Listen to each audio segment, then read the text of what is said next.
Bismillahirrahmanirrahim. Assalamualaikum warahmatullahi wabarakatuh. Alhamdulillahi rabbil alamin. Nahmaduhu wa nasta'inuhu wa nastaghfiruh. Wa na'udzu billahi min syururi anfusina wa sayyiati a'malina. Man yahdihillahu fala mudilla lahu wa may yudlil fala hadiyalah. Asyhadu an la ilaha illallah wahdahu la syarikalah. Lahul mulku wa lahul hamdu wa huwa ala kulli syai'in qadir. Wa asyhadu anna Muhammadan abduhu wa rasuluhu la nabiyya ba'dah. Allahumma salli wa sallim wa barik ala sayyidina Muhammadin wa ala alihi wa sahbihi ajmain. Rabbi syrah li sadri wa yassir li amri wahlul 'uqdatan min lisani yafqahu qawli. Teman-teman sekalian yang dirahmati Allah Subhanahu wa taala, malam ini kita bicara tentang salah satu di antara inti dari iman kepada Allah Subhanahu wa taala. Bisa dibilang hampir semua cabang iman itu intinya adalah sabar. Kita bicara amal soleh apapun dalam Islam, intinya juga sabar. Kita bicara tentang realitas hidup, intinya juga sabar. Dan bahkan kalau kita bicara tentang apa jalan untuk masuk ke surga, banyak. Bisa dengan ibadah, bisa dengan akhlak, bisa dengan ritual, bisa dengan moral, bisa dengan banyak cara untuk masuk ke surga, tapi semua cara itu intinya sama, sabar. Makanya ketika para ulama membahas bab sabar, maka mereka mengatakan bab sabar ini seperti saudara kembarnya bab iman, bab ikhlas. Ikhlas, sabar. Ini dua saudara kembar. Sehingga kalau kita bicara tentang Islam, kita pasti bicara tentang dua hal ini. Pertama ikhlas, kemudian sabar. Ikhlas dan sabar ini nanti menjadi modal kita untuk istiqomah sampai akhir hayat kita. Maka pada malam ini kita akan ngomongin tentang masalah sabar. Walaupun ini bukan tema baru, bukan materi yang saya pikir baru pertama kita dengar, tapi saya yakin semua kita tetap harus belajar tentang sabar. Karena walaupun 1000 kali kita dengar tentang bab sabar, toh pada kenyataannya kita kadang kalau mau jujur kepada diri kita sendiri, kayaknya kita belum menjadi orang yang penyabar. Syarat menjadi orang yang penyabar bukan sering mendengar wawasan tentang sabar. Baru disebut orang yang penyabar bukan gara-gara dia tahu ayat dan hadis-hadis sabar. Orang yang penyabar itu adalah orang yang sering ngalamin ujian dan dia bisa lewatin ujian-ujian itu, baru disebut penyabar. Walaupun kadang dia nggak tahu ayatnya, walaupun dia nggak hafal hadisnya, walaupun dia nggak tahu wawasan dan ceramah dengan materi tentang sabar, tapi bisa jadi dia lebih penyabar daripada kita yang duduk dalam majelis ilmu tentang bab sabar. Makanya kita butuh terus untuk belajar sabar, di-refresh lagi dengan kajian-kajian kayak gini. Mudah-mudahan dengan sifat sabar kita akan mendapatkan banyak kebaikan dari Allah Subhanahu wa taala. Bicara tentang sabar, kita coba awali dulu dengan tilawah Al-Qur'an, satu pembukaan surat yang isinya persis tentang masalah sabar, yaitu surat Al-Ankabut, surat 29 dari ayat pertama. Surat Al-Ankabut, surat 29 dari ayat pertama.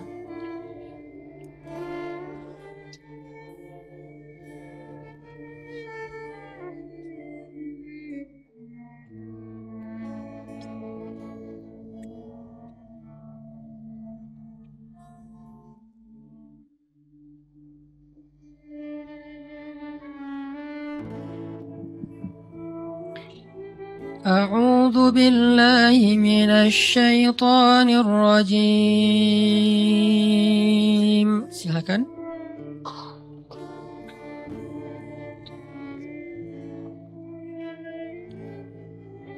Bismillahirrahmanirrahim.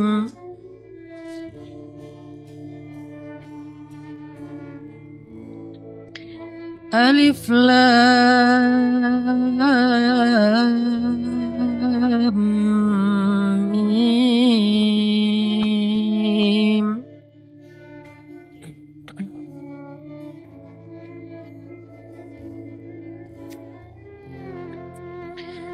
أحسب الناس أن يتركوا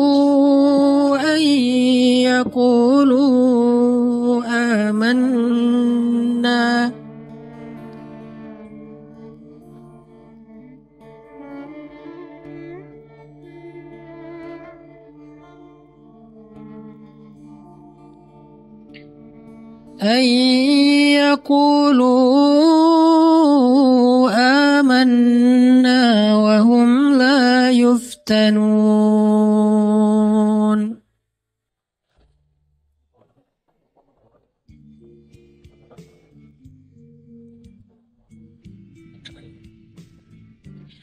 ولقد فتنا الذين من قبلهم فليعلمن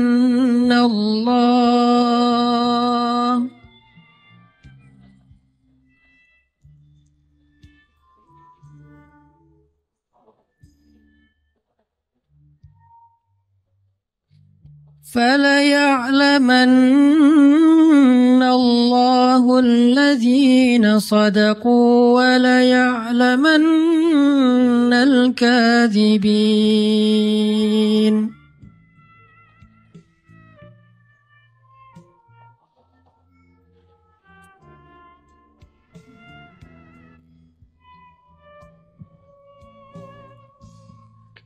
Alif Lam Mim. Apakah manusia mengira akan dibiarkan saja mengatakan kami telah beriman, sedangkan mereka tidak diuji? Dan sungguh kami benar-benar pernah menguji orang-orang sebelum mereka, sehingga Allah Subhanahu wa Ta'ala memperlihatkan siapa orang-orang yang benar keimanannya, dan Allah memperlihatkan juga siapa orang-orang yang pendusta. Terus kita loncat ke ayat 10 surat yang sama. Bismillahirrahmanirrahim.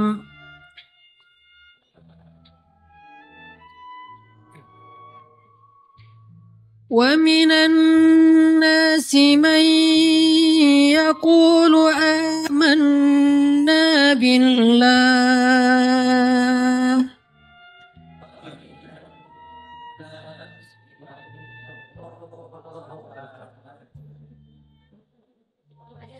فإذا أوذي في الله جعل فتنة الناس كعذاب الله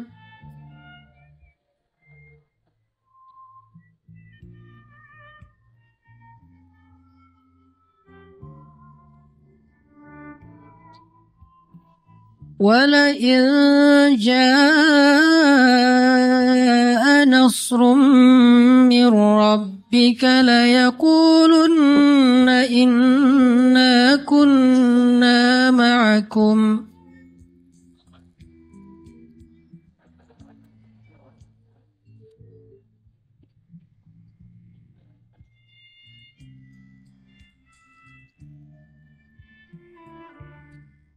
أوليس الله بأعلم بما في صدور العالمين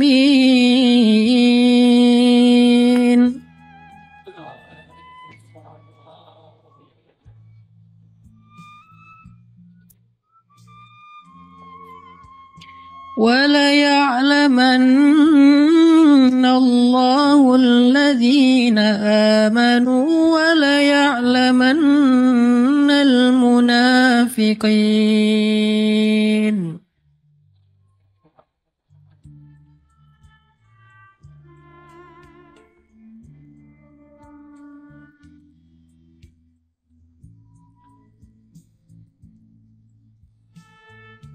Dan di antara manusia ada orang yang berkata, kami beriman kepada Allah. Namun apabila ia diuji di sisi Allah, ia menganggap ujian manusia itu sebagai azab dari Allah. Dan sungguh jika datang pertolongan dari Tuhanmu, mereka pasti akan berkata, sesungguhnya kami ikut bersama kalian. Bukankah Allah lebih mengetahui apa yang ada di dalam dada setiap manusia? Dan sesungguhnya Allah benar-benar mengetahui orang-orang yang beriman, dan sesungguhnya Dia mengetahui orang-orang yang munafik. Shadaqallahul azim. Teman-teman yang dirahmati Allah Subhanahu wa taala, di ayat kedua surat Al-Ankabut, Allah menyampaikan sebuah sindiran. Allah nyindir dengan bahasa, emangnya manusia pikir Allah akan biarin aja mereka mengatakan kami telah beriman, sementara mereka tidak diuji. Ini Allah lagi menyindir orang-orang yang selama ini berputus asa setelah beriman, berputus asa setelah berhijrah, berputus asa dan mengeluh setelah bertaubat. Allah lagi nyindir mereka nih. Seolah-olah Allah bilang, kenapa setelah kalian beriman malah kalian masih berkeluh kesah? Kenapa kalian setelah bertaubat malah menjadi ragu kepada Allah? Kenapa kalian setelah berhijrah malah jadi labil? Bukankah harusnya setelah kalian menyatakan kami taubat, kami hijrah, kami beriman, harusnya iman kalian makin mantap? Dan bukti bahwa iman kalian mantap apa? Bahwa ketika kalian diuji, kalian sama sekali tidak goyah. Jadi Allah Subhanahu wa taala seolah-olah mengatakan bahwa ujian adalah tabiat iman. Bahwa ujian adalah tabiat iman. Bisa diuji dengan ujian yang kita tidak suka, bisa juga diuji sebaliknya dengan ujian yang kita suka. Bisa diuji dengan ujian yang sifatnya fisik, bisa diuji dengan ujian yang sifatnya harta, bisa juga diuji yang lebih berat lagi dengan ujian yang sifatnya perasaan. Yang jelas, semuanya diuji. Bisa diuji dengan ujian musibah, bisa juga diuji dengan godaan-godaan dari syaitan yang melalui hawa nafsu kita.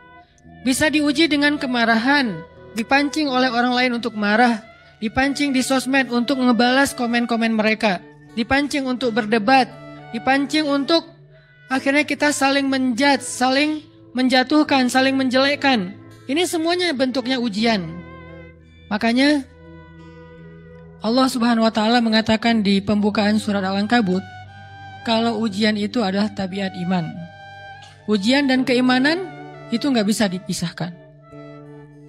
Apa hubungan antara iman dengan sabar? Sehingga Allah Subhanahu wa taala menilai keimanan seseorang itu dengan cara mengujinya. Apa hubungan antara iman dengan sabar? Ternyata ciri yang paling jelas orang yang imannya baik adalah sabarnya. Makin baik imannya, harusnya makin kuat kesabarannya.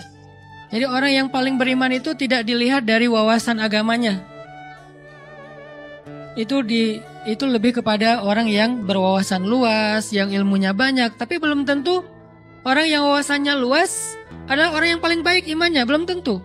Bukankah iblis itu wawasannya luas?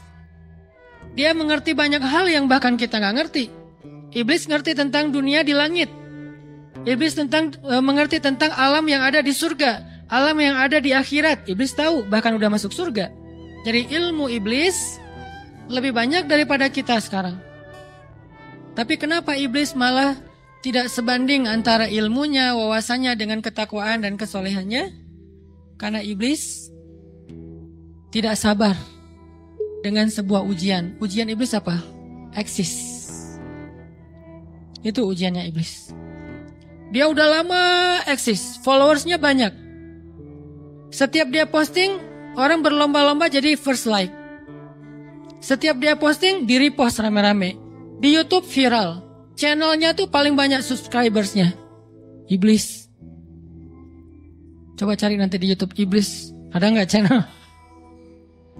Itu udah viral banget loh. Eksis banget. Tiba-tiba datang pendatang baru. Muncul pendatang baru. Pendatang baru ini tiba-tiba melejit. Followersnya langsung nambah, kejar-kejaran akhirnya disalib. Pas lagi kayak gitu, dia nggak kuat.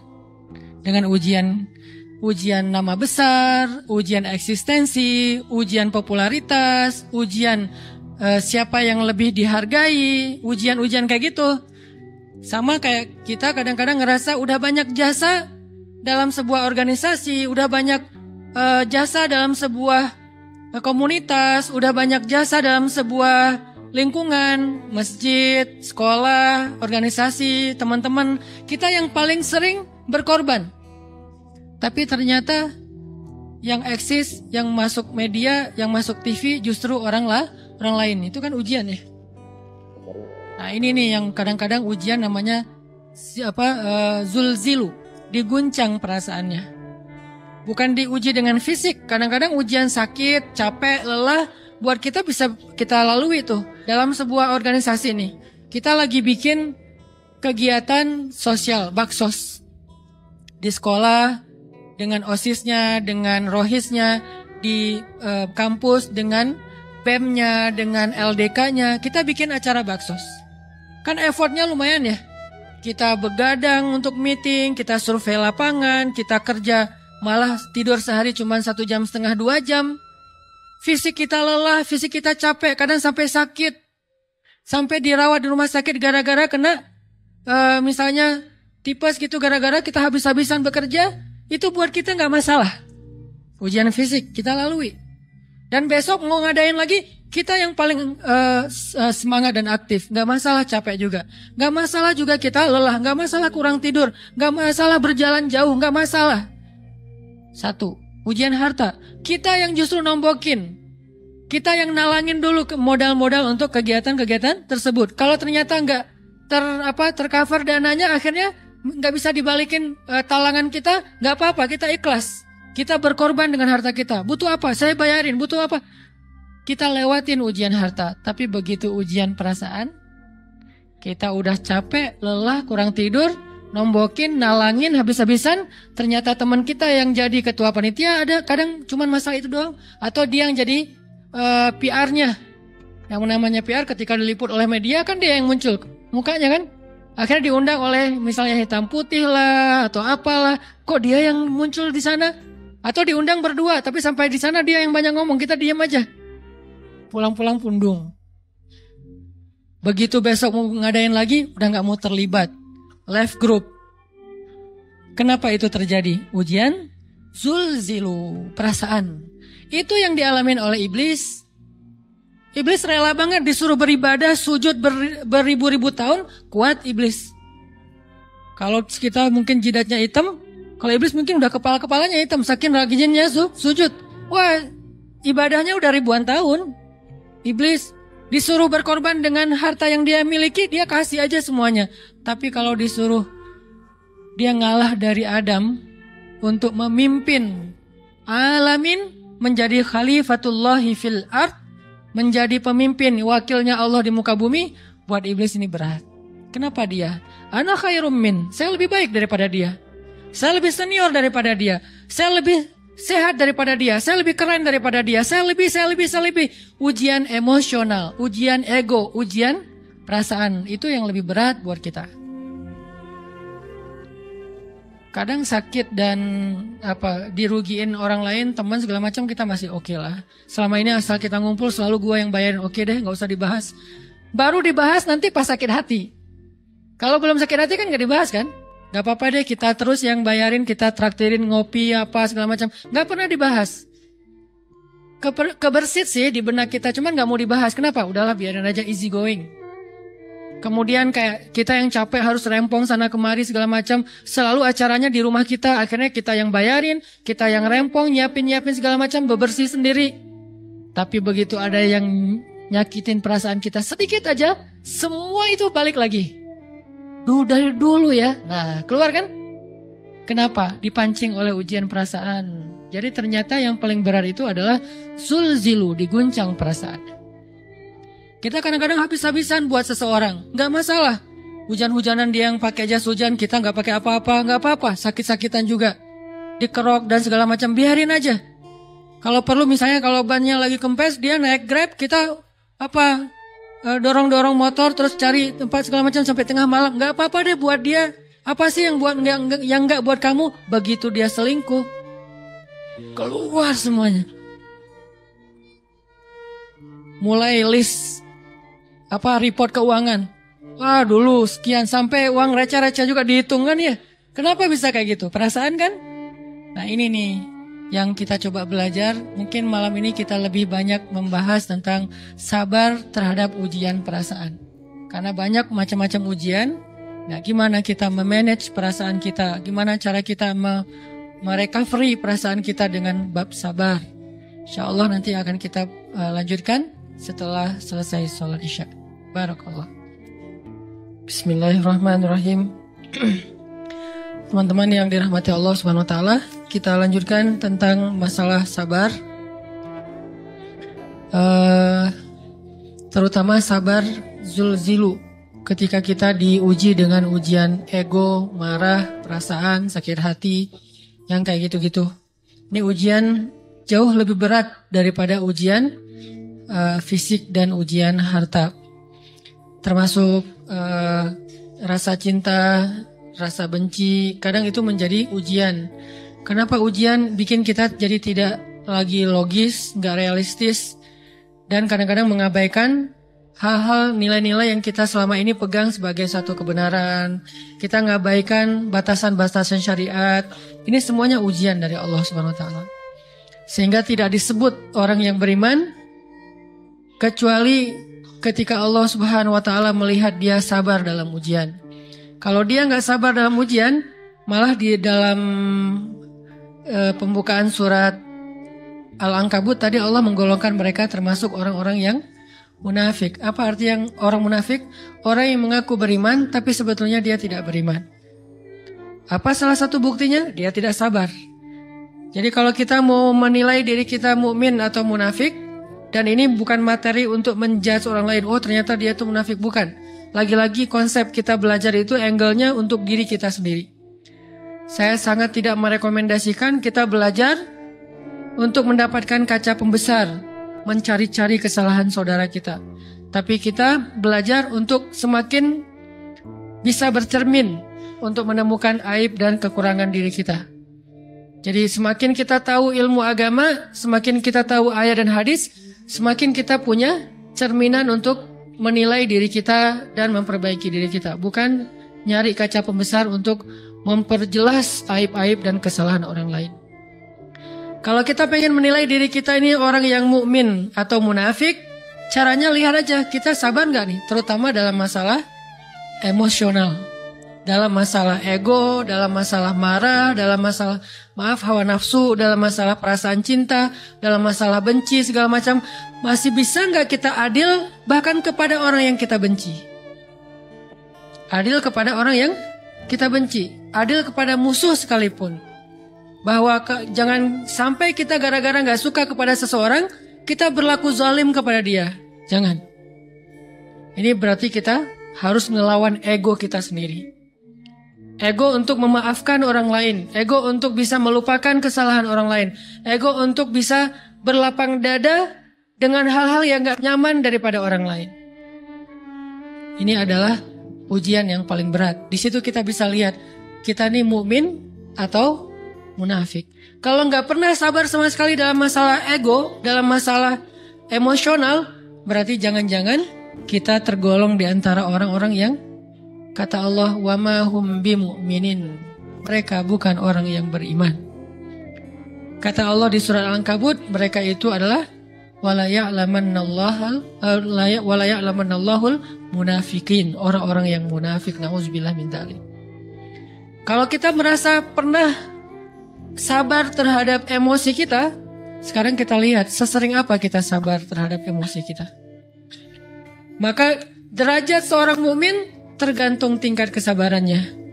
Ada yang orang sabar hanya kalau disakiti dengan satu kata. Ada yang sabar dengan satu kalimat. Ada yang sabar dengan satu paragraf. Ada yang sabar dibully rame-rame juga dia sabar. Berarti lahum darajatun inda rabbihim. Orang beriman juga bertingkat-tingkat. Dan tingkatan itu tergantung tingkat kesabaran kita dalam menghadapi ujian, salah satunya ujian emosional kita, perasaan kita. Sehingga teman-teman yang dirahmati Allah SWT, salah satu program kita untuk terus mengembangkan diri, program untuk tumbuh, program untuk memperbaiki diri kita di hadapan Allah itu adalah coba kita program dalam sehari aja, terus kita nilai berapa kali kita berhasil ngelewatin ujian emosional. Bukan cuma marah, termasuk cinta, benci, tersinggung, sakit hati, kayak gitu-gitu.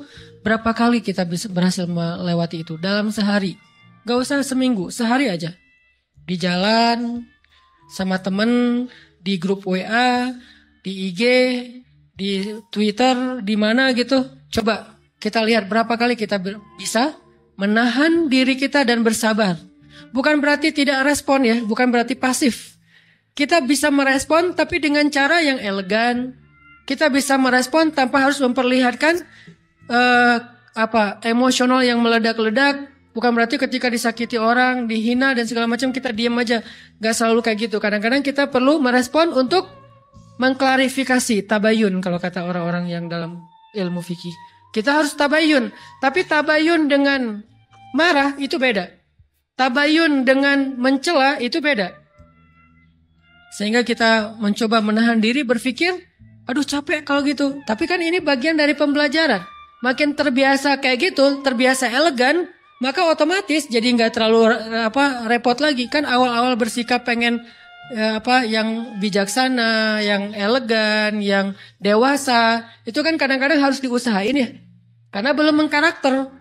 Harus mikir dulu gimana ya sikap yang paling dewasa, gimana ya sikap yang paling bijaksana, gimana ya sikap yang paling wise, gimana ya sikap yang paling elegan, masih mikir. Tapi setelah berkali-kali kita latihan, lama-lama itu menjadi spontanitas kita. Dan kalau udah bisa kayak gitu, insya Allah kita sudah mulai meniru nih akhlak Nabi Muhammad SAW. Ini ujian perasaan banget.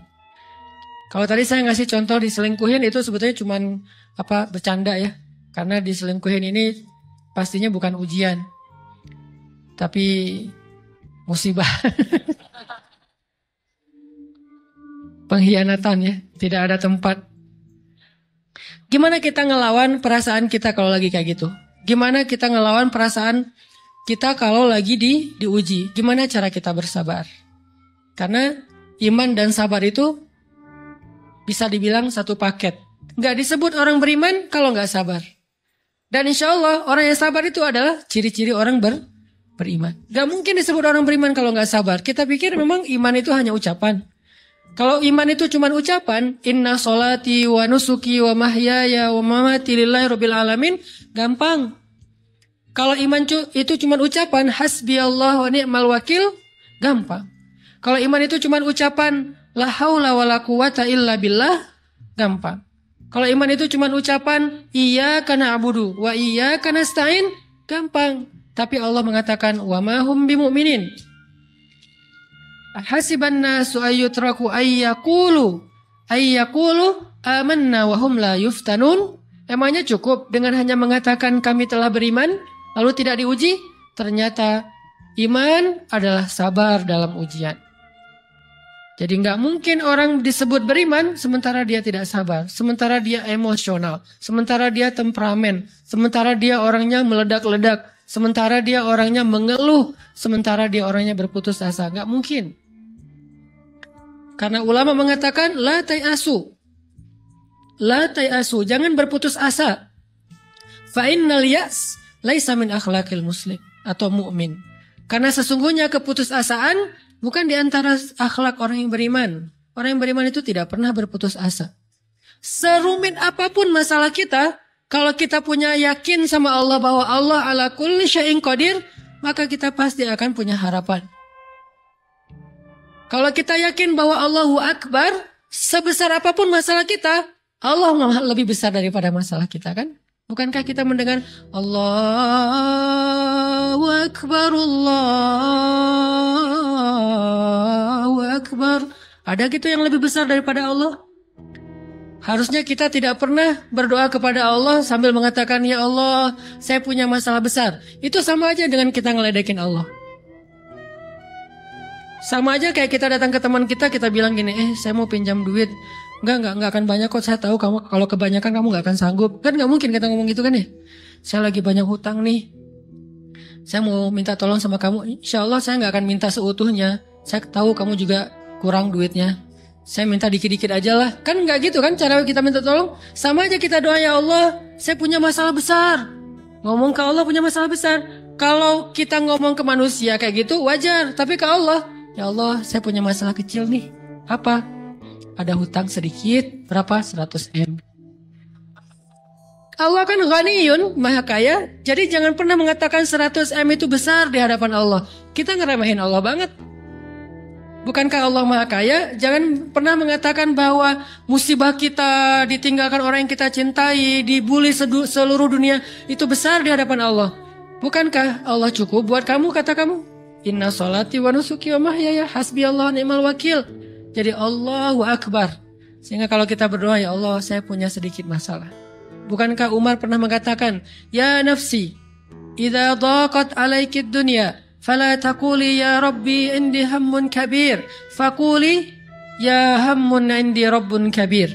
Wahai jiwaku, kalau kamu merasakan kesempitan, kegalauan, bingung, sakit, jangan pernah kamu mengatakan ya Rabbi saya punya masalah besar. Tapi katakanlah, wahai masalah, saya punya Rabb yang maha besar. Iman dan harapan, berharap, itu nggak bisa dipisahkan. Iman dan sabar itu nggak bisa dipisahkan. Iman dan berserah diri atau menyerahkan urusannya, tawakul atau kita nyebutnya tawakal, nggak bisa dipisahkan. Bagaimana kita mau menyebut diri kita mukmin sementara kita nggak sabar ketika diuji dengan perasaan? Alhamdulillah kalau kita selama ini masih bersabar dengan ujian fisik. Ujian fisik yang setiap hari kita alamin apa? Lelah, capek, pulang kerja, pulang sekolah, pulang dari kampus, ngaji. Capek kan? Belum lagi macet-macetan, belum mandi pula. Dari tadi pagi, dari semalam kurang tidur, dan segala macam. Lelah, capek, ngantuk.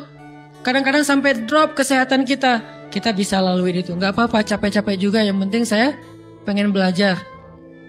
Jalan nih jauh-jauh, ada yang dari Sumedang, ada yang dari Lembang, ada yang dari Banjaran, dari mana-mana datang pengen ngaji. Jarak jauh nggak apa-apa, macet nggak apa-apa, lelah nggak apa-apa, habis duit nggak masalah. Tapi sampai di sini kesenggol dikit aja sama teman kita, dalam ucapan mungkin, dalam ekspresi kadang-kadang kita senyumin nggak dibalas senyum, atau mungkin hal-hal sepele. Itu bikin seolah-olah amal kita yang udah habis-habisan tadi jadi berkurang sampai habis pahalanya. Ujian perasaan. Kadang-kadang datang ke sini nggak ada rasa tidak nyaman sedikit mungkin dengan teman kita atau dengan orang yang di sebelah kita. Akhirnya kita merasa tersinggung. Akhirnya kayak jadi berlebih-lebihan. Di tangga, di pintu, pas keluar, di tempat wudhu, di mana. Hal sepele sebetulnya, tapi mengganggunya bukan fisik kita. Yang terganggu bukan harta kita, tapi yang terganggu perasaan kita nih, rasa nyaman kita yang terganggu. Seolah-olah hilang semuanya. Jadi gak berarti. Ini namanya ujian teman-teman. Mudah-mudahan kita bisa istiqomah dalam masalah perasaan ini. Pertanyaan sederhananya adalah gimana sih cara kita menghadapi itu? Saya juga lagi belajar, ini bukan kata saya ya, tapi saya coba merangkum dari beberapa hadis, dari beberapa ayat. Mudah-mudahan ini jadi semacam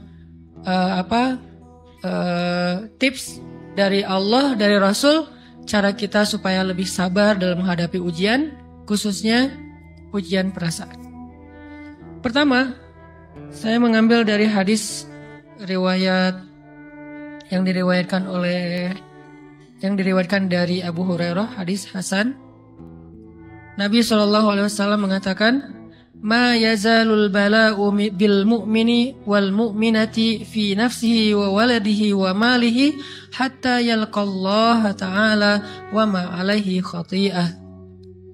Tidaklah seseorang selesai diuji, baik dia laki-laki, orang yang beriman, atau perempuan yang beriman, baik itu ujiannya terjadi pada dirinya, atau melalui anaknya, atau melalui hartanya. Artinya ujian harta, ujian fisik, ujian perasaan, sampai dia bertemu dengan Allah dan dia tidak punya dosa. Apa maksud dari hadis ini? ujian itu tidak akan berakhir kecuali kalau dosa kita sudah habis. Allah akan menguji kita terus untuk membersihkan diri kita dari dosa. Sehingga yang harus kita coba bangun awareness dalam diri kita kalau lagi diuji, Allah pengen membersihkan dosa saya nih. Sehingga kita ridho dengan ujian, bukan ikhlas ya. Kalau ikhlas ibadah, kalau ujian ridho, rela. Saya ridho ya Allah, walaupun ini berat.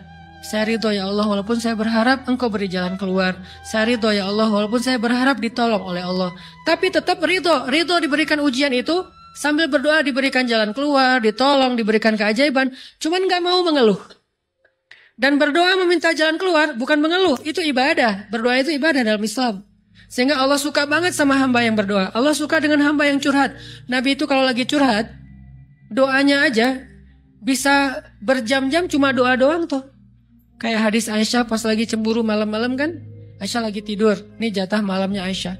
Tiba-tiba dia nyari-nyari raba-raba. Nabi gak ada. Dicari di kamar mandi gak ada. Biasanya Nabi sholat di sebelah Aisyah. Wah curiga nih, jangan-jangan ke rumah si Fulan.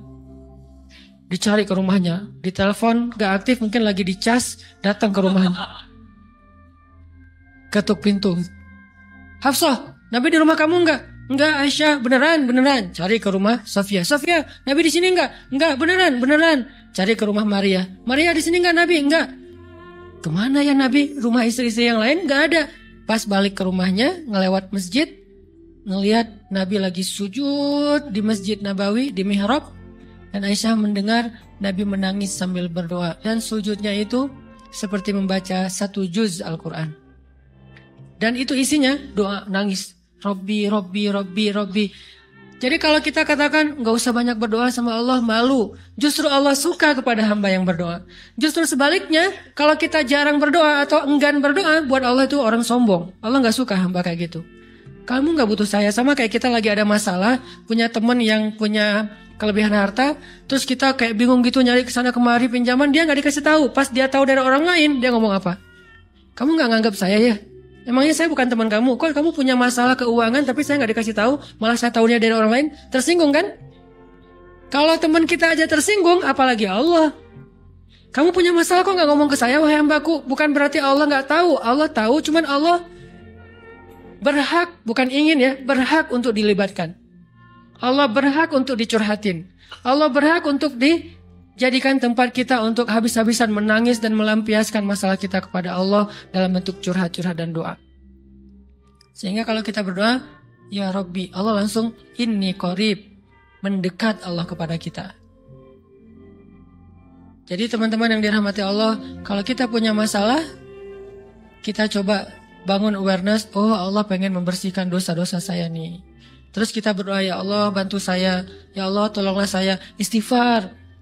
Saya kadang-kadang ngerasa nih, kalau ada dosa, ada kesalahan, ada kekeliruan yang saya lakukan, misalnya gitu. Kalau saya nggak kuat istighfarnya, bentar lagi akan diuji sama Allah. Ujinya macam-macam. Alhamdulillahnya ujiannya masih ketahan. Pasti diuji sama Allah. Kalau istighfarnya nggak kuat, taubatnya tuh nggak kuat, langsung diuji sama Allah. Dan saya langsung sadar, oh benar berarti yang tadi ini lagi dihapus sama Allah nih. Perkencang lagi, perkuat lagi istighfar. Kenapa? Karena kalau istighfar kita kuat, berarti kan dosa kita dihapus dengan istighfar ya. Otomatis ujian kita durasinya berkurang. Makin kuat istighfar, makin berkurang. Kalau istighfarnya udah mantap, udah selesai, Allah cabut tuh ujian kita. Diganti dengan kebaikan. Jadi teman-teman, kita coba sadari, oh kalau Allah menguji saya, emang saya banyak dosa. Sebelum kita mencari kambing hitam, nyalahin orang lain, sebelum kita marah kepada orang lain, kadang wajar kita marah kepada orang lain gara-gara ucapannya, komennya, teks dari dia, wajar. Tapi sebelum itu, marah dulu kepada diri kita atas dosa dan kesalahan kita yang baru saja kita lakukan. Atau yang dulu kita lakuin dan belum benar-benar kita tinggalkan. Kalau kita ngerasa banyak dosa di masa lalu sebelum kita taubat, hijrah, berarti mungkin itulah alasan kenapa sekarang kita diuji setelah hijrah. Kenapa agak-agak harus jungkir balik setelah kita hijrah. Kenapa harus sedikit berdarah-darah setelah kita hijrah. Anggap aja itu untuk mengkifarat, membersihkan dosa-dosa kita yang telah lalu. Supaya apa? Supaya kalau kita pulang kepada Allah, kita pulang dalam keadaan bersih. Dan itu pasti akan menjadi orang yang paling beruntung. Daripada nanti diberesin di akhirat, mending diberesin di dunia kan? Soalnya kalau diberesin di akhirat itu lebih berat. Akhirat itu perlakuannya beda dengan di dunia. Di dunia kalau kita salah akan dibalas oleh Allah. Kalau kita belum taubat, dibalas oleh Allah sama. Tapi di akhirat ukurannya beda. Sehingga heran ya, kalau ada orang yang merasa beruntung lolos dari hukuman dunia, dia pikir dia udah lolos dari hukuman Allah. Mending dia beresin deh di dunia daripada nanti di akhir berlarut-larut. Itu bahaya banget. Kalau buat saya pribadi dan saya yakin teman-teman juga kayak gitu, gak mau ada masalah di akhirat, mending masalah di dunia aja. Tapi masalah di dunia juga kita gak mau berlarut-larut, pengen cepat dimudahin sama Allah. Caranya istighfar. Tidaklah Allah memberikan kepada kita ujian kecuali salah satu alasannya pengen menghapuskan dosa. Idza kathurat dzunubul 'abdi wa lam yakun lahu min 'amalin liyukaffiraha fabtalahu Allahu bil hazan liyukaffiraha. Kalau seorang hamba banyak dosa dan dia nggak cukup amal untuk mengkifarat dosa-dosanya, Allah akan menguji dia dengan rasa sedih, dengan rasa kecewa, dengan rasa berat, sakit hati untuk mengkifarat dosa-dosanya. Itu yang kita bangun. Sehingga kalau ada masalah sama orang lain, kita memperbaiki diri dulu. Bukan sibuk dengan kesalahan dia terus-menerus yang nggak mau kita maafin. Misalnya ada teman kita nih, jadi clash sama kita. Hal pertama yang kita bangun, astagfirullahaladzim, saya banyak dosa nih. Tapi kan yang salah dia, ya. Tapi mungkin dia nggak akan mengatakan kalimat itu, nggak akan bersikap kayak gitu kalau kita nggak punya dosa. Allah sengaja mengutus dia untuk menguji kita lewat kata-katanya, lewat perilakunya, karena kita punya dosa. Jadi penyebab pertama diuji itu bukan teman kita yang salah, itu penyebab kedua. Memang dia salah. Dan itu harus kita akui, realistis lah. Dia salah, dia nggak pas, dia nggak bijak, dia apa. Oke. Tapi yang mentakdirkan dia salah kepada kita, Allah Subhanahu Wa Taala. Kenapa Allah takdirkan gitu? Karena kita masih punya banyak dosa. Allah kirim kita ujian, bisa manusia, bisa alam, bisa dalam diri kita sendiri. Itu semuanya adalah cara Allah untuk menguji kita dan membersihkan dosa-dosa kita. Ini yang kita bangun pertama. Yang kedua, kata Nabi di dalam hadis Bukhari, "May yuridillahu bihi khairan." Yang terkenal kan yufaqihu fiddin, itu yang terkenal. Ternyata ada dua modelnya. Ada may yuridillahu bihi khairan yufaqihu fiddin. Siapa yang Allah pengen kasih dia kebaikan kebaikan, Allah akan buat dia mengerti halal dan haram. Itu berarti Allah sayang sama dia. Ini satu model hadis. Ada model yang kedua, mirip redaksinya. May yuridillahu bihi khairan yusib min. Hadis Bukhari. Siapa yang Allah pengen ngasih dia kebaikan, Allah uji. Hah? Kok gitu caranya? Ternyata kayak gitu rahasianya. May yuridillahu bihi khairan, may yuridillahu bihi khairan. Siapa yang Allah pengen ngasih dia kebaikan, Allah kasih dia musibah atau ujian. Kenapa bisa seperti itu, Ustaz? Fa inna ma'al usri yusra, inna ma'al usri yusra. Seolah-olah Allah bilang di dalam ayat itu, kalau kalian mau dapat kemudahan, biasanya lewatnya kesusahan dulu. Kalau kalian pengen dapat keberuntungan, biasanya dapatnya kerugian dulu. Tapi keberuntungan dan kerugiannya pasti nggak sebanding. Keberuntungannya jauh lebih besar daripada kerugiannya. Kerugian itu kayak modal doang, DP. Jadi kalau kita mau dapat kejutan dari Allah, Allah kasih kita DP. DP-nya apa? Ujian. DP-nya musibah. DP-nya rasa nggak nyaman. Itu DP tuh. DP terhadap apa? DP dari Allah terhadap hadiah-hadiah besar yang Allah pengen ngasih ke kita setelahnya. Cuman banyak orang yang menolak DP ini. Sama kayak kita misalnya. Kalau kita mau ngasih dia hadiah, kita kasih dia kayak kejutan dulu. Dia lagi ulang tahun nih, disiram air dulu. Setelah itu dikasih hadiah-hadiah yang mahal. Rela gak disiram air demi hadiah? Rela, udah siramin lagi aja. Kalau setelahnya ada hadiah. Yang kita gak rela, kalau setelah disiram, disuruh bersih-bersih sendiri dan gak dikasih apa-apa, kan gak rela tuh. Berarti ini bab iman. Yakin gak kalau Allah tetap ngasih hadiah? Kan sabar dan iman itu ternyata tahu aman, kembar. Kalau kita yakin Allah ngasih hadiah setelah ngasih kita DP ujian, Ya kita akan sabar, nggak apa-apa deh, ntar lagi mau dikasih hadiah, digini-giniin juga nggak masalah, dibully, diapain sama Allah, biarin aja ya Allah saya sabar, kan ntar lagi mau dikasih hadiah nih. Ini masalah yakin, tapi kalau kita nggak yakin, apa sih maunya Allah gitu kan? Begitu kalimat ini keluar, maka yang muncul setelahnya adalah mengeluh, berputus asa, dan nggak akan sabar menghadapi ujian. Ujian, kata Nabi, may yuridillahu bihi khairan, siapa yang Allah pengen kasih hadiah, siapa yang Allah pengen kasih kejutan, siapa yang Allah pengen kasih pertolongan, siapa yang Allah pengen kasih kebaikan, yusib min, Allah akan uji dia dulu. Ini sunnatullah, sehingga kalau kita lagi diuji, yang kita lihat jangan ujiannya, apa setelah itu. Gimana ngelihatnya Ustaz gak kelihatan? Dengan mata hati. Istafti qalbak, tanya kepada hatimu, kelihatan nggak? Dengan mata hati. Gimana ngelihat dengan mata hati? Dengan iman, saya percaya Allah pasti ngasih kebaikan setelah ini. Orang Allah sendiri yang ngomong, nggak ada satu huruf pun di Al-Quran yang salah. Apalagi satu ayat, apalagi 2 ayat. Fa inna ma'al usri yusra, ditegesin lagi. Inna ma'al usri yusra. Tapi usr dulu, baru yusr.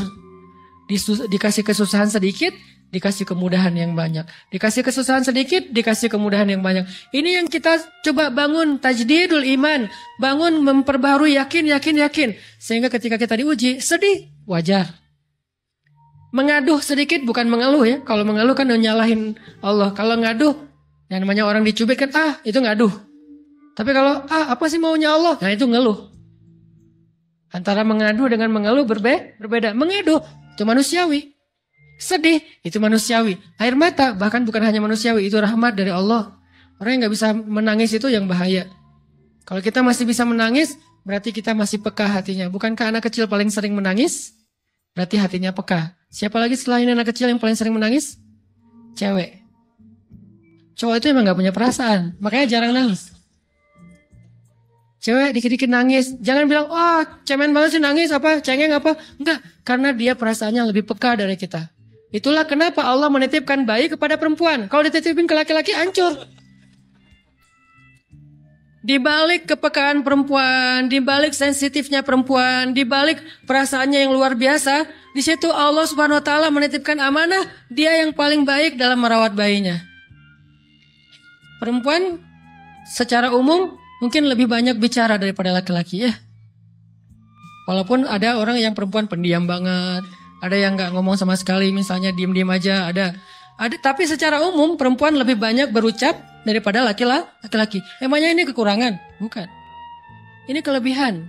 Kalau dia berikan itu dalam hal yang tepat. Apa yang tepat? Mendidik anak. Justru karena perempuan banyak ngomong, lebih baik dalam mendidik anak daripada laki-laki. Laki-laki itu kurang mendidik, kurang mengedukasi kepada anak dengan usia tertentu karena dia jarang memahamkan. Salah hanya marah, salah hanya ditegur. Kalau ibunya jelasin, gini sebelum tidur ibunya yang ceritain banyak cerita. Saya sendiri ngalamin. Sering mana seorang ayah sama ibu interaksi sama anak dalam bentuk verbal. Sering ibu. Jadi menangis itu rahmat dari Allah. Gak apa-apa, nangis saja. Dan itu tidak disebut mengeluh. Kamu kok nangis sih? Kan orang Islam harus sabar. Emangnya nangis dengan sabar itu bertolak belakang? Sabar tetap sabar. Ya nangis jalan aja terus nangis. Nangis pakai nangisnya nggak cuma nangis doang, emotikonnya juga nangis, berderai-derai gitu. Sampai air matanya menggenang gitu kan ya. Boleh lah. Ditambah lagi dengan visual menangisnya. Posting bahwa dia lagi tertusuk duri. Dengan postingan kaktus atau apalah. Dia pengen share ke semua orang bahwa saya sedang sedih. Sehingga nanti ketika ada orang yang menghibur dia dengan sedikit kata-kata yang sabar ya segala macam, makin berderai-derai. Itu belum jadi, kecuali dia keluarkan kata-kata mengeluh, baru dia disebut orang yang banyak mengeluh, berputus asa. Kalau mengaduh, wajar. Walaupun ada nabi udah diuji berat gak mau mengaduh, apalagi ngeluh. Zakaria digergaji, mengaduh aja gak.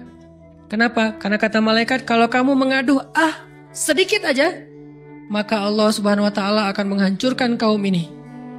Dia kasihan kepada kaumnya, gak mau mengaduh. Satu-satunya orang yang kita tidak boleh mengaduh hanya orang tua. Atau itu mengeluh kalau untuk orang tua. Kalau yang lain nggak disebut mengeluh.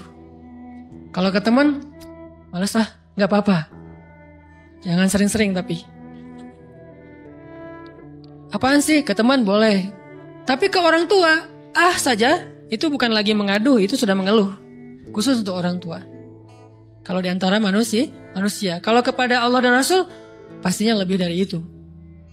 Ketika kita diam saja, tidak langsung beranjak sami'na wa ta'na labbaik ya rabbi wa sa'daik, gak memenuhi panggilan Allah, itu sudah disebut bagian dari kufur ingkar.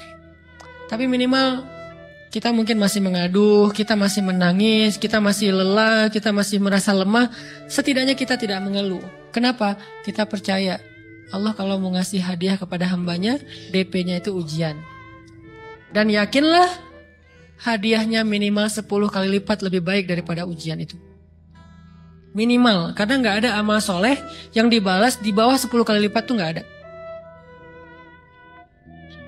Amal soleh, amal ya bukan niat. Amal yang udah kita kerjakan minimal dibalas 10 kali lipat. Minimal, maksimalnya bighairi hisab, tanpa batas.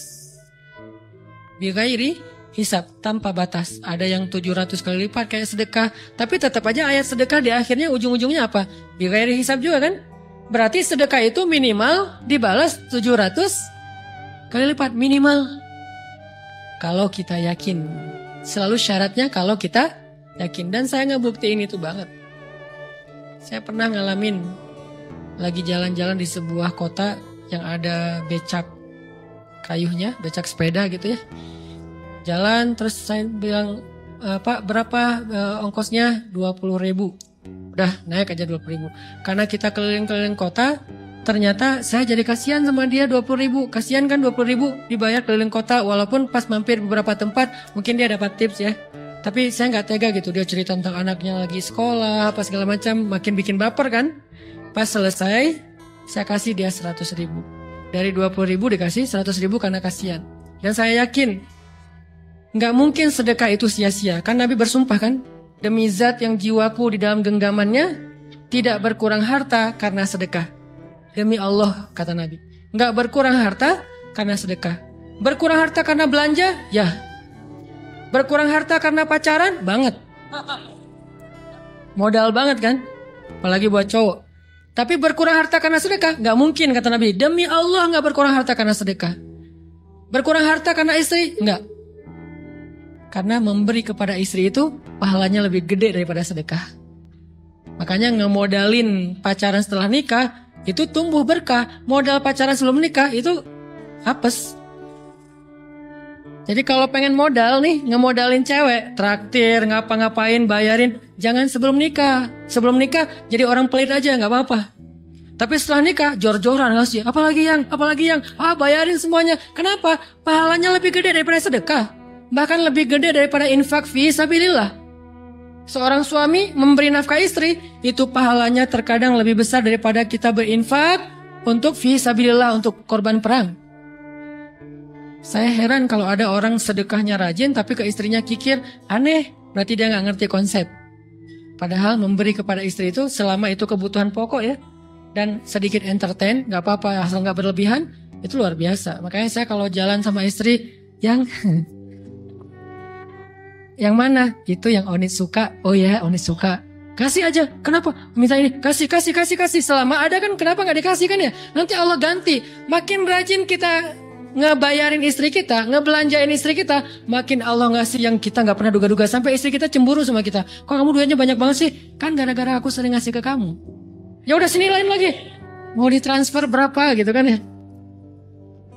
Saya ngasih 100.000 ke si bapak. Dan saya yakin teman-teman sedekahnya pasti lebih dari itu karena 100.000 saya sebut. Kalau 1 juta ke atas saya nggak mau nyebut, malu dong, ria ya.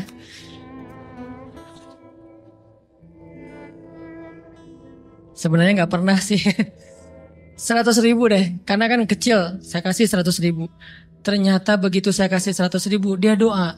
Nah ini nih pentingnya sedekah ke orang yang membutuhkan tapi nggak minta-minta. Dia tulus. Dia langsung doa, ya Allah Pak, mudah-mudahan rezekinya lancar, berkah, bertambah dan segala macam, bahagia keluarganya. Doa-doa ini semuanya dikabulkan dalam hitungan hari. Pertama, bertambah bahagia rumah tangganya, dapat kecupan dari istri. Dia nganggap suami saya cowok banget sih, mulai satu nih. Dua, demi Allah, selang 15 jam kalau nggak salah, karena waktu itu malam, besok paginya ada orang yang ngejar-ngejar saya pengen ngasih hadiah. Ustadz, saya pengen ketemu Ustadz. Maaf, saya nggak bisa ketemu sekarang, lagi rush, lagi tight schedule, gitu-gitulah, sosok gaya nggak jelas gitu ya.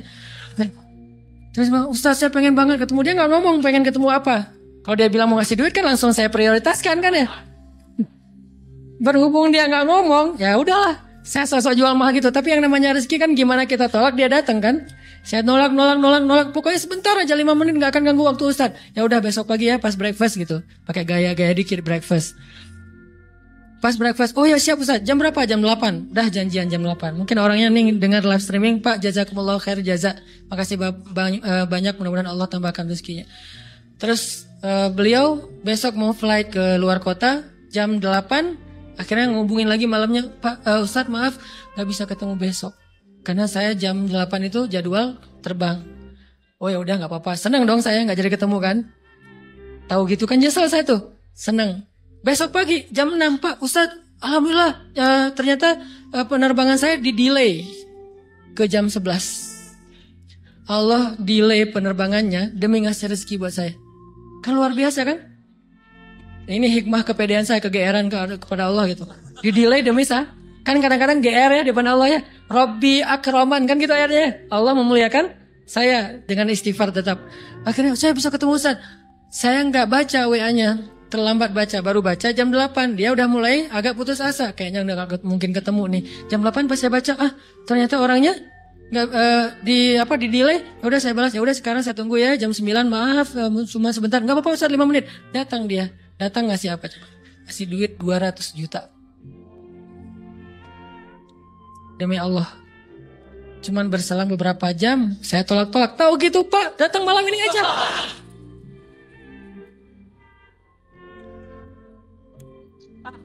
Harusnya malam itu juga saya cari orangnya. Kalau perlu saya nyamperin Bapak. Sherlock, saya kejar. Manusia gitu banget ya. Tapi Masya Allah di situ saya jadi tahu, oh doa orang itu lebih akurat, lebih mantap, lebih diijabah daripada doa saya. Mungkin bukan karena sedekah, tapi karena doa setelah sedekah. Ya Allah dan segala macam dimudahkan sama Allah. Itu luar biasa loh. Saya nggak percaya. Saya pikir main-main. Orang nih iseng kayaknya pengen ketemu doang, pengen selfie. Ternyata pas saya cek, ditransfer, di capture, Ustaz udah ditransfer. Saya, jangan-jangan nih jebakan Batman gitu ya. Nyari-nyari sana segala macam. Alhamdulillah ternyata emang niat baiknya pengen, alhamdulillah saya terkesan, saya dapat hidayah lewat Ustaz segala macam. Sekarang saya pengen membalas jasa Ustaz walaupun kecil 200 juta. Untung saya nggak kaget dan kemudian pingsan. Pak 200 juta stroke kan ya, bahaya. Lebih mahal dari 200 juta. Ini keajaiban ya teman-teman. Jadi kita tuh, saya kan sering bilang, keajaiban itu terjadi tergantung tingkat iman. Bukan saya udah soleh banget, enggak. Saya belajar terus untuk yakin deh sama Allah. Modal kita tuh kan gini sebetulnya kan. Duit kita tuh banyak loh teman-teman. Cuman gak disimpan di bank, gak disimpan di saku. Disimpannya di sisi Allah. Bedanya apa sih? Kenapa kita kalau disimpan di bank tenang? Saya lagi punya duit banyak dari 100 juta. Di mana? Di bank. Aman. Kenapa kalau disimpan di saku aman, tenang? Kenapa kalau disimpan di Allah nggak tenang? Kenapa kalau disimpan di Allah kita bilang nggak punya duit? Ini kan nggak fair sama Allah. Nggak punya duit nih. Siapa bilang nggak punya duit? Kan ada Allah. Tinggal minta sama Allah. Tapi nggak ada wujudnya. Tapi kan ada janjinya. Bukankah janji Allah lebih kuat daripada wujud? Bukankah iman harusnya lebih mantap daripada sesuatu yang konkret yang kita lihat? Ada duitnya di sisi Allah. Kenapa nggak dikasih? Karena kita belum butuh. Kalau kita yakin duit kita itu ada di Allah, tapi dikasihnya pas kita butuh. Begitu butuh ya Allah, langsung dikasih sama Allah. Itu banget benar-benar terjadi dalam kehidupan kita. Pasti kayak gitu. Tingkat tergantung kita yakin apa enggak. Kalau Allah bilang, "May yuridillahu bihi khairan", Allah kalau pengen ngasih hadiah kepada seorang hamba, Allah kalau pengen ngasih kejutan kepada seorang hamba, yusib. Allah kasih dia ujian sedikit aja. وَلَنَبْلُوَنَّكُمْ بِشَيْءٍ sedikit بِشَيْءٍ مِنَ الْخَوْفِ وَالْجُوعِ وَنَقْصٍ مِنَ الْأَمْوَالِ وَالْأَنْفُسِ وَالثَّمَرَاتِ وَبَشِّرِ الصَّابِرِينَ Kami uji sedikit aja dengan rasa lapar, dengan rasa takut, dengan sedikit kekurangan ini dan itu, sedikit. Tapi wabasyiris sabirin, sampaikan kejutan kepada orang yang bersabar. Sampaikan kejutan kepada orang bersabar. Jadi bisa dibilang kejutan-kejutan hidup kita itu munculnya dengan iman dan sabar. Dengan iman dan sabar. Iman artinya yakin, husnuzon sama Allah. Ana inda dhanni abdi bi. Aku tergantung prasangka hambaku kepadaku. Sabar. Wasta'inu bis sabri was shalah. Minta pertolongan Allah, caranya dengan sabar, kemudian dengan sholat. Pasti Allah tolong. Ustaz, saya udah sabar. Sabar lagi. Isbiru wasabiru. Kalau udah sabar, bersabar lagi. Sampai kapan Ustaz?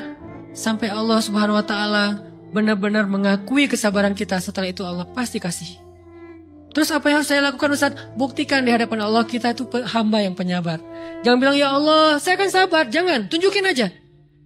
Ya Allah kurang apa lagi dari saya? Tunjukin aja. Nanti Allah sendiri yang akan memberi kita gelar sabirin. Sehingga Allah bilang wabasyiris sabirin. Sampaikan berita gembira kepada hambaku yang sabar. Dan kalau Allah udah ngasih berita gembira, itu beruntun loh. Kita sabar kayak Allah tahan dulu nih ya. Kejutan. Allah tahan dulu hadiahnya buat kita tuh. Ditahan, tahan. Makin lama makin sulit pastinya. Makin lama makin berat, makin lama makin berat, makin berat. Begitu dibuka kerannya, itu nggak ada selesai-selesainya. Sampai kita kebingungan. Loh, kok datang terus-terusan. Kayak gitu cara Allah memperlakukan hambanya. Nabi Ayub. Sakit pertama, sakit fisik. Sakit kedua, sakit hati. 2 penyakit Nabi Ayub. Fisik pertama, beliau lumpuh, beliau sakit. Sakit hatinya apa? Ditinggalkan oleh orang-orang terdekatnya. Anaknya meninggal. Sedih kan? Kemudian, pembantu-pembantunya pada resign. Makin kecewa. Dasar kalian. Kemudian teman-temannya pada menjauh. Grupnya nge-live dia. Bukan dia live grup. Grupnya yang nge-live dia. Orang unfollow. Tiba-tiba followersnya tinggal 1 doang. Yang tadi ada ribuan, sekarang tinggal 1. Istri satu-satunya yang masih setia mendampingi beliau. Tinggal 1 followersnya. Kebayang gak tuh? Yang posting udah sepi, udah gak ada yang nge-like. Istri aja yang nge-like. Ini nih, Nabi Ayub. Ditambah lagi, datang keluarganya ke rumah Nabi Ayub. Gak mau ketemu dalam jarak dekat. Dari luar ngomongnya, Ayub, kami gini. Kemarin harta kamu tuh kan kamu ada masalah minjam duit karena istri kamu nih. Gimana nih bayarnya?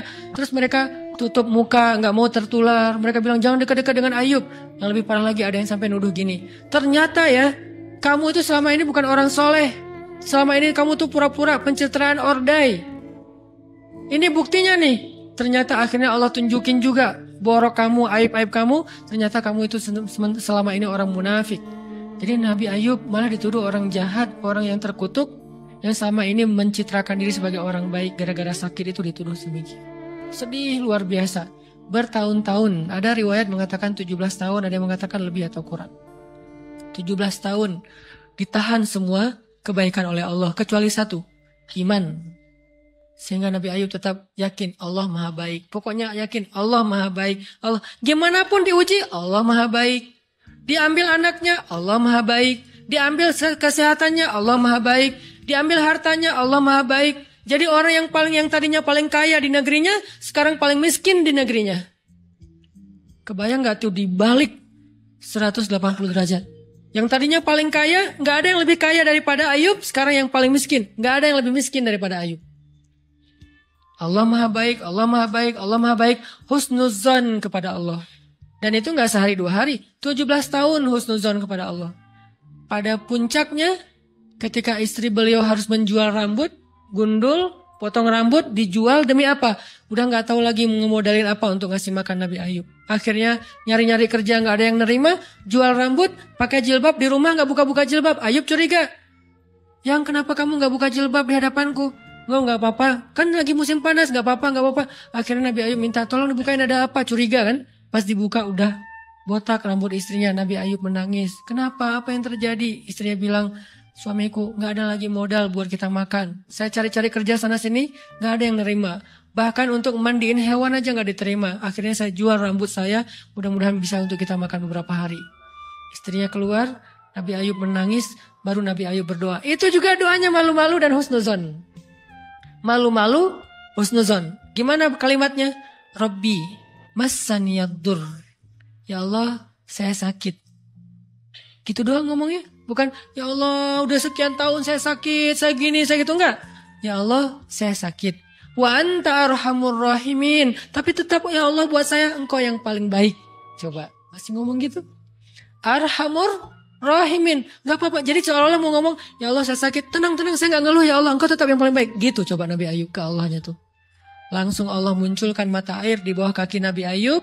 Tiba-tiba beliau jadi basah, mandi, sembuh semua penyakit, rontok dengan semua luka-lukanya.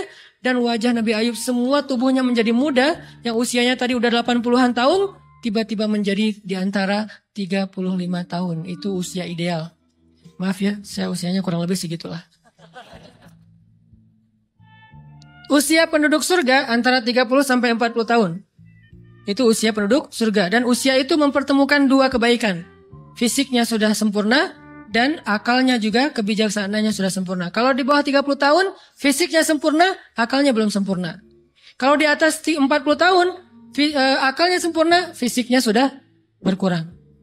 Antara 30, 40, 45 ya kurang lebih segitulah. Nabi Ayub menjadi muda lagi. Jadi keren. Persis kayak masa mudanya. Jadi kalau ngelihat foto yang postingan pertama di Instagramnya tuh mirip nih. Kan udah postingan yang ke 1000 ya. Udah berapa tahun dia pakai akun yang sama. Wah, mirip dengan yang dulu. Istrinya datang. Begitu datang, astagfirullahaladzim. Ada cowok keren di rumahnya. Tapi mirip Ayub. Cuman gak mungkin ini Ayub. Langsung nyari Ayub. Di mana Ayub? Kata Ayub, saya Ayub, suami kamu. Enggak, kamu bukan Ayub. Suami saya itu udah tua. Suami saya sakit-sakitan. Kamu bukan Ayub. Mirip sih. Akhirnya, saya Ayub. Apa buktinya kamu Ayub? Ditunjukkan buktinya oleh Nabi Ayub. Apa buktinya? Nabi Ayub menyampaikan beberapa kenangan mereka berdua di masa lalu yang gak ada yang tahu kecuali mereka berdua. Itulah pentingnya kita menyimpan kenangan.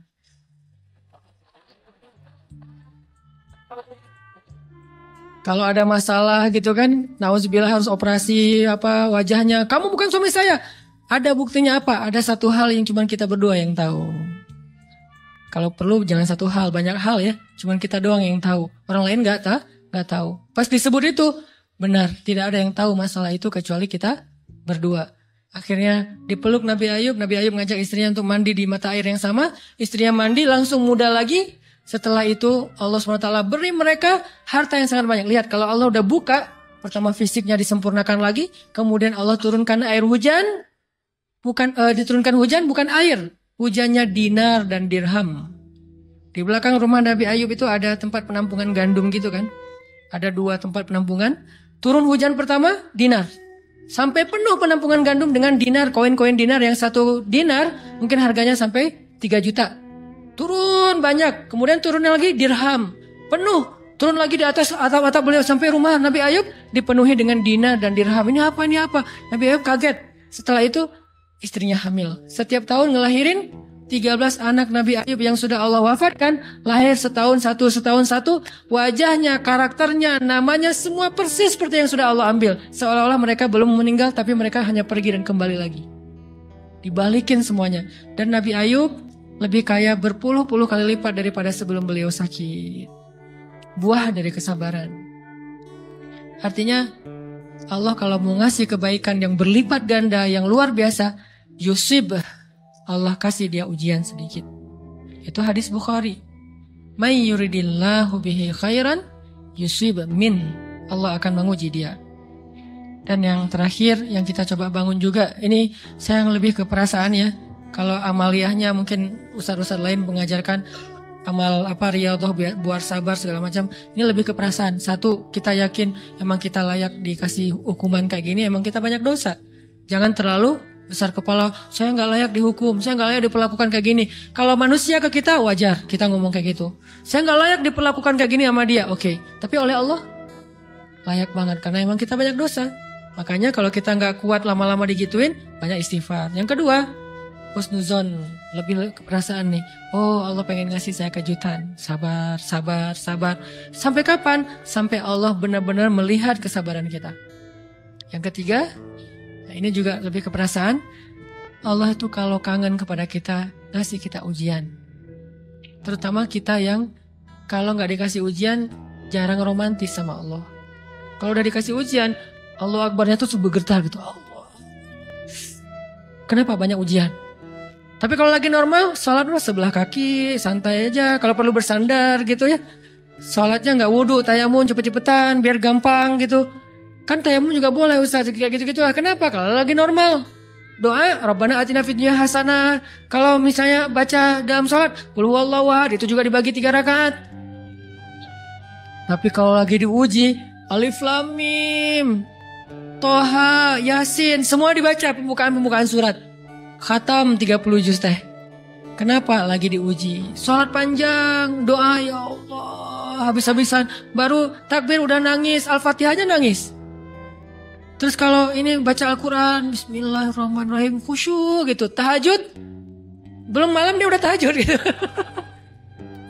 Tahajud, kirain udah saking semangatnya. Maksudnya apa belum malam dia udah tahajud? Dari sore udah kangen malam. Kapan ya malam? Kapan ya tengah malam? Kapan ya saya pengen tahajud? Kangen dengan tahajud. Kan ada orang kayak gitu, saya kenal beberapa orang yang katanya hanya menunggu malam aja setiap hari. Setiap pagi, kapan ya malam? Pas malam bahagia tahajud. Pagi lagi, kapan ya malam? Artinya belum malam udah tahajud, saking kangennya dengan tahajud. Rindu banget sama Allah, romantis banget dengan Allah. Khatam Al-Quran berkali-kali dalam seminggu. Begitu dia dikasih jalan keluar, menjauh sampai lupa sama Allah. Sehingga kalau Allah kangen sama dia, Allah kasih dia ujian dikit.